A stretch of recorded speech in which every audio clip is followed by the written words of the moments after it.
हरे कृष्णा, राधे राधे। कृष्ण दासी के चैनल में आप सभी प्यार पे भैरजी भक्तों का स्वागत है। और आप सब कैसे हो? कान्हा जी की कृपा से, श्री जी की कृपा से, तुलसी महाराज जी की कृपा से आप सब स्वस्थ होंगे, मस्त होंगे। तो कार्तिक मास का 19वां अध्याय पढ़ने जा रही हूँ। कथा अच्छी लगे जरूर से शेयर करना। तुलसी माता है सुखदाता, तुम कृष्ण की प्यारी जो चुनाई हम तेरी दिलाती भक्ति मेरी। यहाँ तक की कथा सुनकर राजा महाराज मिथुन ने नारद जी से कहा, हे महर्षि, महाप्रभु की कथाएं सुनते सुनते मुझे अपार आनंद आ रहा है। आप कृपा कर भगवान की और पूजा किस भाव से करनी चाहिए यह वृत्तांत कहें। नारद जी बोले, हैं पांच में तो भगवान तो भक्ति के भूखे हैं। संबंध में मैं तुम्हें एक पुरातन कथा सुनाता हूँ, ध्यान पूर्वक सुनो। एक समय की बात है, कांतिपुर नगर में चोल नामक के राजा राज करता था। वह बड़ा ही धर्मात्मा एवं प्रजापालन था। उसके राज्य में समस्त प्रजा सुखी एवं संपन्नित है, दुखी है तो पीड़ित ढूंढे से भी न मिलते। उसके नाम पर ही उसके राज्य का नाम चोल राज्य पड़ गया। एक दिन राजा मंदिर भगवान की मणिमुक्तों से आरती पूजन कर वहीं मंदिर में एक और बैठ गया। वह अगर पूर्ण नजर से देखता है, सोचता कि मैंने मणि मुक्ताओं से भगवान की पूजा की है, ऐसी पूजा भला कौन कर सकता है। मेरे राजा में मुझसे भगवान अवश्य ही प्रसन्न होंगे। इस प्रकार वह भजन की प्रतिमा को निहार कर प्रसन्न हो रहा था। तभी वहां विष्णु न शर्मा नामक ब्राह्मण आया, जिसने जल और तुलसी से भगवान की पूजा की। ये राजन उसके तुलसी दलों से राजा की पूजा की मणि मुक्ता आदि रख गए। यह देखकर राजा चोल क्रोधित हो उठा और बोला, हे विष्णु शर्मा, तुझे पूजा की बिल्कुल समझ नहीं है। मणि मुक्ताओं से मेरे द्वारा की गई पूजा की सारी शोभा को तूने इस तुलसी दलों से ढक दिया है। विष्णु शर्मा समझ गया कि राजा के मन में अभिमान आ गया है। अतः बोला, राजन, अभिमान के वशीभूत होकर तुम्हें पूजा का कुछ भी ज्ञान नहीं है। अरे दर्द ब्राह्मण, तुम भला भगवान की पूजा के विषय में क्या जानो। अहंकार से भरकर राजा बोला, क्या तुमने कभी कोई मंदिर बनवाया, कभी भगवान की प्रसन्नता के लिए कोई यज्ञ किया? मैं यहाँ सभी उपस्थित जनों के समक्ष कहता हूँ, भगवान की यह रूखी सूखी पूजा करके तुम पहले स्वर्ग जाते हो या मैं? इतना कहकर राजा ने गुंगल ऋषि को बुलाकर एक बड़ा विशाल यज्ञ आरंभ कर दिया और साथ ही ब्राह्मणों को धन दान एवं गोवस्त्र आदि दान दिए।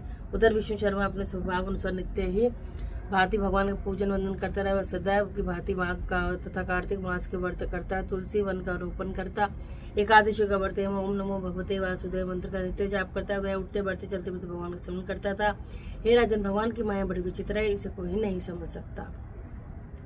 नारद जी ने कहा, एक दिन विष्णु शर्मा ने रसोई तैयार करके रखी। सब भोग लगाने का समय हुआ। जब भोग लगाने का समय हुआ तो उसने देखा कि भोजन तो कोई उठा ले गया। अब यदि वह दोबारा रसोई बनाएगा तो सत्संग का समय निकल जाए, उसका व्रत भंग होने के वजह से उसने पुनः रसोई नहीं बनाई और रात भर भजन पूजन करता वह भूखा ही सो गया। दूसरे दिन फिर उसने रसोई बनाई, उस दिन भी वही हुआ। इस प्रकार 7 दिनों तक ये होता रहा। वह रसोई बनावे और भोजन को उठा के ले जावे। सत्संग के समय को वह रसोई बनाने में न लगाया हुए। 7 दिन बीतते बीतते वह भूख से विकल हो उठा, दुर्बल हो गया, किंतु उसने नियम भंग न किया। 8वें दिन उसने मन में सोचा कि आज मैं देखूंगा कि नित्य ही मेरा भोजन कौन उठा ले जाता है। 8वें दिन उसने भोजन तैयार किया और एक स्थान पर छिपकर बैठ गया। थोड़ी देर में उसने एक दीनहीन, दुर्बल और अस्थि पिंजर जैसे एक चंडाल को आते देखा। वह आया और भोजन उठा के चलने लगा। उसकी दशा देखकर विष्णु शर्मा का हृदय पर द्रवित तो उठा।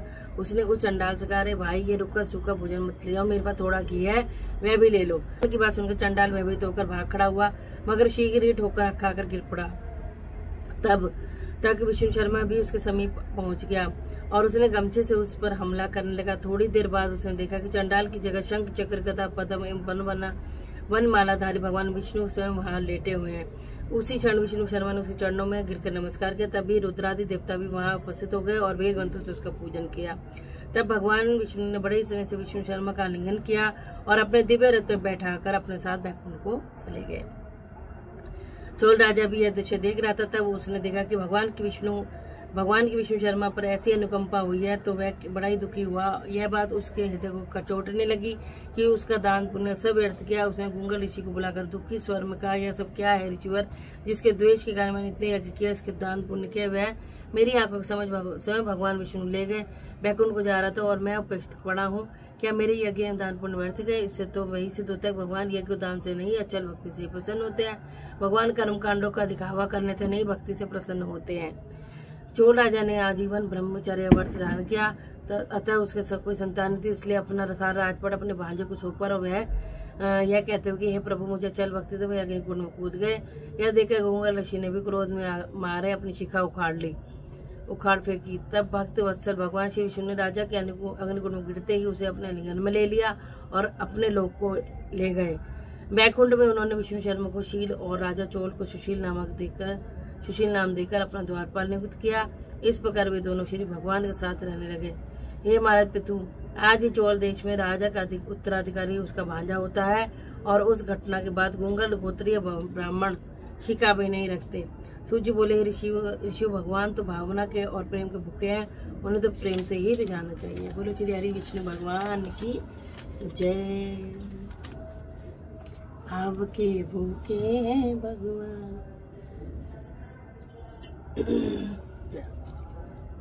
तुलसी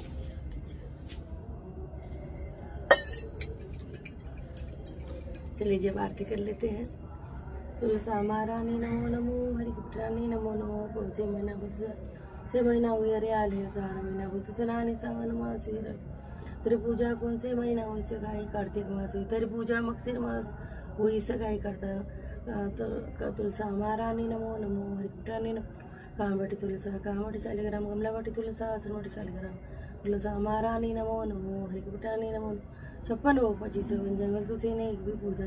तुलसा महारानी नमो नमो, हरि पुत्रानी नमो नमो। जो तुलसा मिच की आरती गावे, बसी वैकुंठ परम पद पावे। जो तुलसा मिच की आरती गावे, मनवांछित सिद्ध पावे। तुलसा महारानी नमो नमो, हरि पुत्रानी नमो। तुलसी मैया माता से बात कुछ आप सभी स्वस्थ रहिए, मस्त रहिए, श्री हरि के चरणों से लगे रहिए। जय श्री राधे।